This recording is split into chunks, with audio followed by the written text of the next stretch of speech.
Big Boss season 9 61 நாட்களை கடந்து ரொம்பவே சக்சஸ்ஃபுல்லா போயிட்டு இருக்கு அப்படின்னு தான் சொல்லணும். இந்த வாரம் எலிமினேஷன்ல 11 பேர் நாமினேட் ஆயிருந்தாங்க. இதுல யார் எவிக்ட் ஆயிருக்கா அப்படின்னு சொன்னா பிரஜன் தான் எவிக்ட் ஆயிருக்காங்க.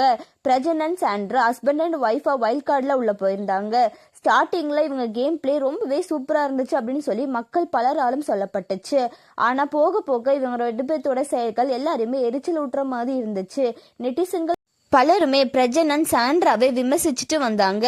அண்ட் அது மட்டும் இல்லாம வீக்கெண்ட் எபிசோட்ல விஜய் சேதுபதி கிட்ட மரியாதை இல்லாம பேசினது பலராலும் விமர்சிக்கப்பட்டது. அண்ட் அது மட்டும் இல்லாம வீட்டுல அதிகப்படியான அன்வான்ட் டாக்ஸ் எல்லாமே விட்டுறாரு. அது பலருக்குமே இஷ்டப்படாததுனால பிரஜனை பத்தி நெட்டிசன்கள் பலருமே விமர்சிச்சுட்டு வந்தாங்க. இப்படி இருக்க நிலையில இப்ப பிரஜன் தான் எவிக்ட் ஆயிருக்காரு. பிரஜன் விஜய் சேதுபதியோட ஃப்ரெண்ட் அப்படின்னு சொல்லி எல்லாருக்குமே தெரியும். விஜய் சேதுபதி பிரஜனுக்கு ரொம்பவே சப்போர்ட் பண்றாங்க அப்படின்னு எல்லாம் சொல்லிட்டு வந்தாங்க.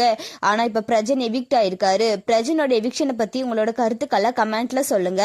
அண்ட் இந்த மாதிரியான அப்டேட்ஸ்க்கு நம்மளோட சேனலை சப்ஸ்கிரைப் பண்ணிக்கோங்க.